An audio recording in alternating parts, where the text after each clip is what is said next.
तो अभी देखते हम लोग अपना नेक्स्ट टॉपिक इकोसिस्टम सर्विस। ज़रा ध्यान से सुनिएगा। स्पेशली कोई भी इकोसिस्टम जो है, ठीक है ना, हमारे जो बायोटिक कंपोनेंट्स हैं उनको सर्विस प्रोवाइड करता है।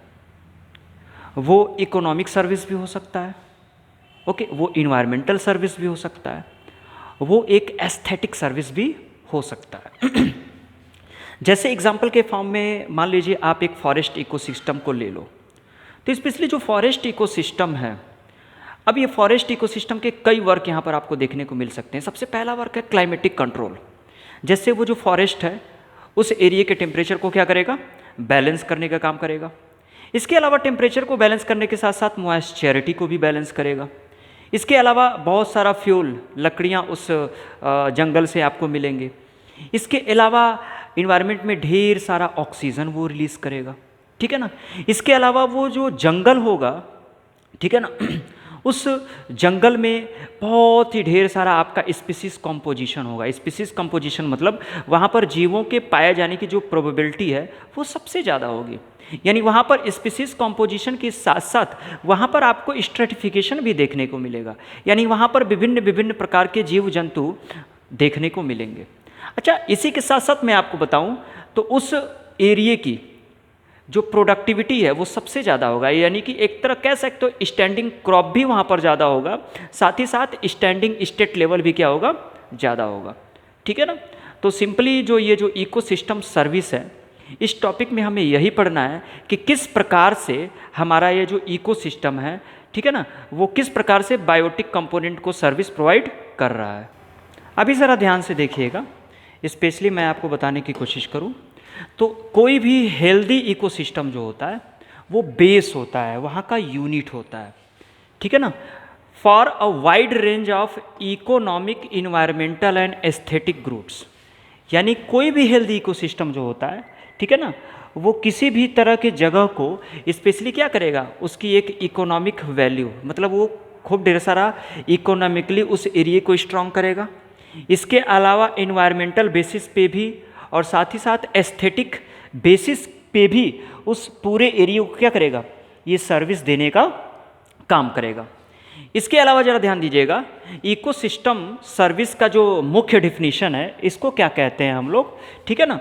तो product of ecosystem processes are named as ecosystem service.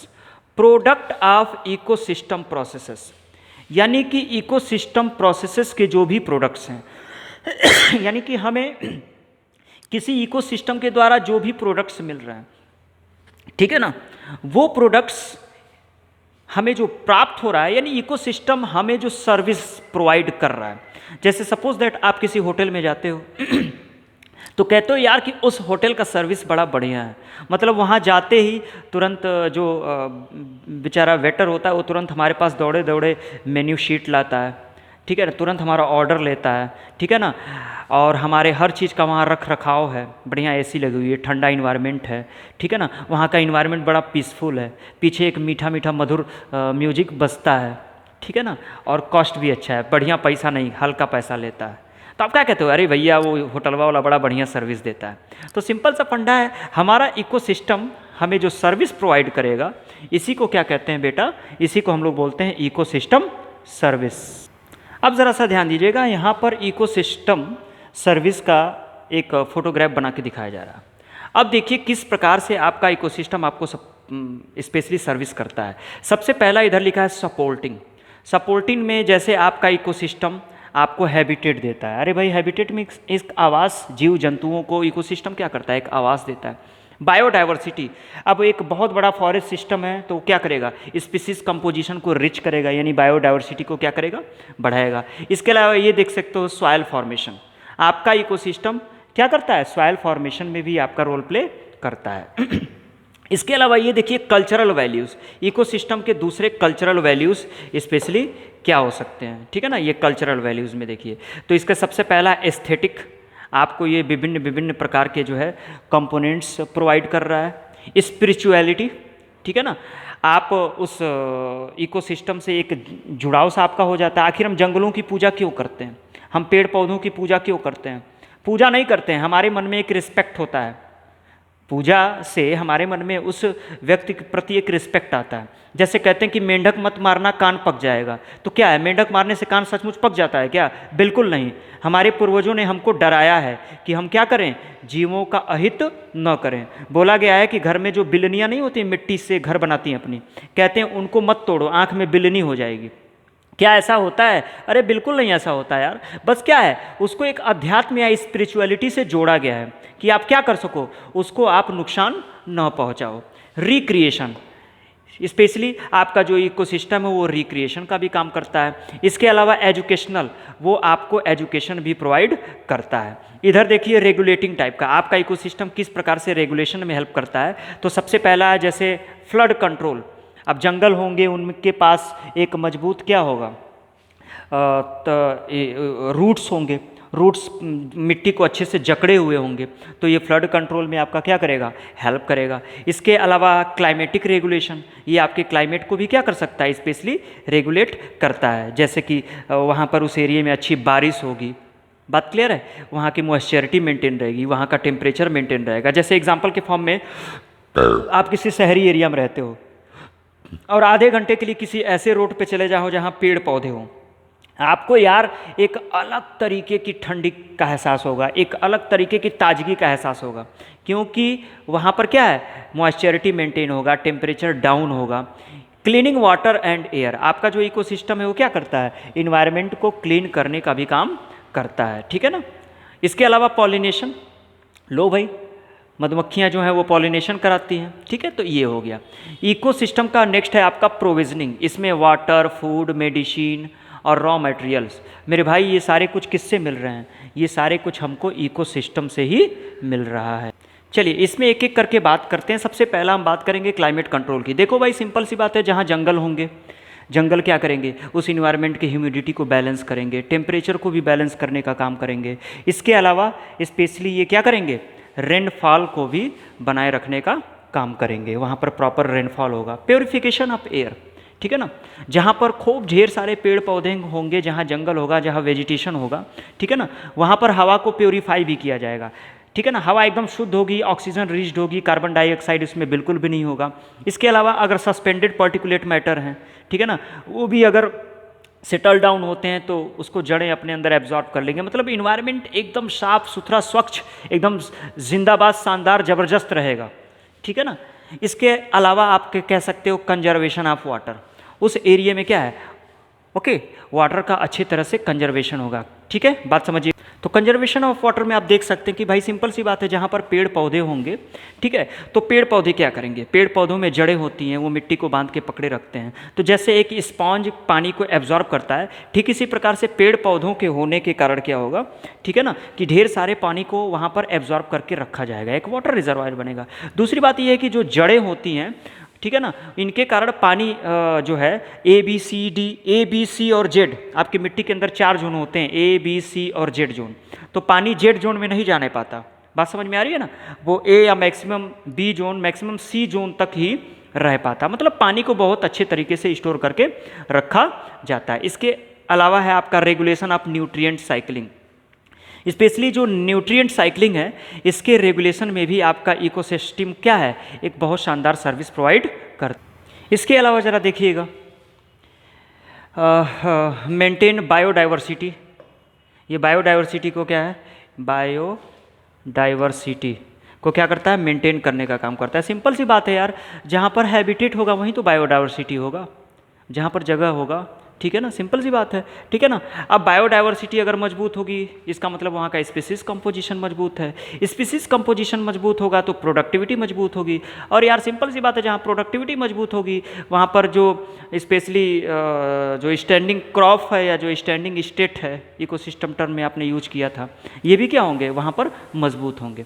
Protection of soil, भाई सॉयल को ये प्रोटेक्ट करने का काम करेगा। भाई फॉरेस्ट इकोसिस्टम है, सिंपल से एग्जांपल ले लो, तो मिट्टी को क्या है, स्पेशली ये प्रोटेक्ट करने का काम कर रहा है, न्यूट्रिएंट की साइकिलिंग बनाए रखने का काम करेगा, जिससे क्या होगा, मिट्टी के अंदर जो भी कंपोनेंट्स हैं वो सुरक्षित पड़े रहेंगे, ठीक है ना।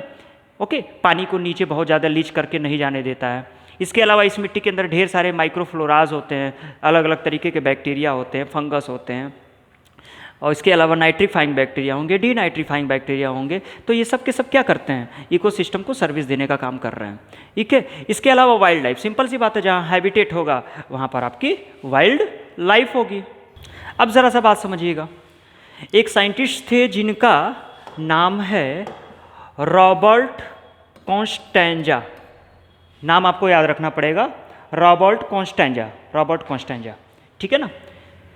इन्होंने इस पूरे जो इकोसिस्टम आपको सर्विस कर रही है, ठीक है ना, उसकी नियरली वैल्यू इन्होंने 33 ट्रिलियन दिया। अच्छा, ये वैल्यू क्या है, पहले मैं आपको इसको बताता हूँ। सिंपल सी बात है, सपोज दैट कोरोना काल की हम बात करते हैं। कोरोना में स्पेशली ऑक्सीजन की बड़ी कमी हो गई थी। जो सिलेंडर आपको 2000 रुपये के मिल रहे थे नॉर्मल टाइम में, वो सिलेंडर 50,000 तक के बिके हैं, ठीक है ना।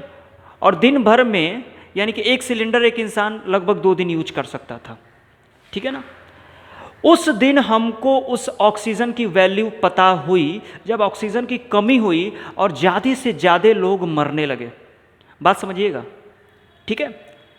सपोज दैट आज के 50 साल आगे चले जाते हैं, 100 साल आगे चले जाते हैं, ठीक है। तो मम्मी बेटे से कहेंगी कि ये बेटा, अरे ऑक्सीजन सिलेंडर लिए कि नहीं, कोचिंग जा रहे हो? हाँ मम्मी कोचिंग जा रहे हैं। अच्छा, ऑक्सीजन सिलेंडर नहीं लिए? अरे बाप रे बाप, खत्म हो गया क्या? अच्छा ठीक है, पापा से आने दो, भरवा देते हैं, रहने दो, आज कोचिंग मत जाओ, रहने दो, आज स्कूल मत जाओ। मतलब क्या है कि मतलब अगर हम नहीं संभले तो हमें इस सांस की भी कीमत चुकानी पड़ेगी। जो हम हवा ले रहे हैं ना, उसकी भी कीमत हमको चुकानी पड़ेगी। कैसे चुकानी पड़ेगी अगर हम नहीं समझे? इकोसिस्टम सर्विस यही बात कही। रॉबर्ट कॉन्स्टेंजा सर ने इसकी वैल्यू बताई कि देखो यार, ठीक है ना, इसको अगर हम पैसे में कन्वर्ट करें तो इसकी वैल्यू लगभग 33 ट्रिलियन है। 33 ट्रिलियन है, बात समझिए जरा। उस 33 ट्रिलियन में से इन्होंने उस 50% किसके लिए दिया? मेंटेन सॉइल फर्टिलिटी, सॉइल के फर्टिलिटी को मेंटेन करने के लिए दिया, ठीक है ना। इसके अलावा इरोजन, सॉइल इरोजन को रोकने में, इसके अलावा फ्लड प्रिवेंशन में। तो इन्होंने क्या किया कि स्पेशली 50%, 33 ट्रिलियन का 50% सॉइल को मेंटेन करने के लिए, उसकी फर्टिलिटी को बनाए रखने के लिए, इरोजन को रोकने के लिए और फ्लड प्रिवेंशन के लिए रखा। इसके अलावा 10% इन्होंने न्यूट्रिएंट की साइकिलिंग और रिक्रिएशन के लिए दिया कि 10% जो वैल्यू है वो किसके लिए है? न्यूट्रिएंट की साइकिलिंग और रिक्रिएशन के लिए है। और 6% जो वैल्यू उन्होंने दिया ये था आपका क्लाइमेटिक रेगुलेशन, क्लाइमेट को कैसे रेगुलेट किया जाए, और वाइल्ड लाइफ हैबिटेट, ठीक है ना, और वाइल्ड लाइफ हैबिटेट को कैसे बैलेंस किया जाए। तो मैं बस वही बात कह रहा हूं कि जिस हवा की कीमत आज आपको नहीं पता है, उस हवा की कीमत 100 साल बाद पता चल सकती है। जब आप अपने पीठ पर, मतलब आप पानी का बोतल तो भूल सकते हो लेकिन वो ऑक्सीजन सिलेंडर आप नहीं भूल सकते हो, सिंपल सी बात है। तब हमको उस हवा की वैल्यू पता चलेगी, तब हमारे जो बच्चे के बच्चे होंगे वो कहेंगे कि अरे अरे हमारे पापा, हमारे दादाजी उस ज़माने में थे जब एकदम खुल्लम खुल्ला लोग सांस लेते थे, ऐसे सिलेंडर विलेंडर कुछ नहीं था। बात मेरी समझ में आ रही है ना। तो जब चीज़ें हमसे, नहीं कहते हैं कि दूर के ढोल सुहावन लागे, जब वो चीज़ें हमसे दूर चली जाएंगी ना, तब हमको उसकी वैल्यू का पता चलेगा। तो इकोसिस्टम में ये जो रॉबर्ट कॉन्स्टेंजा सर थे, रॉबर्ट कॉन्स्टेंजा सर और इनके जो कोवर्कर्स थे, इन्होंने 33 ट्रिलियन इस इकोनॉमी को बताया था, ठीक है ना। तो इस प्रकार से ये आपका कंप्लीट हो गया इकोसिस्टम सर।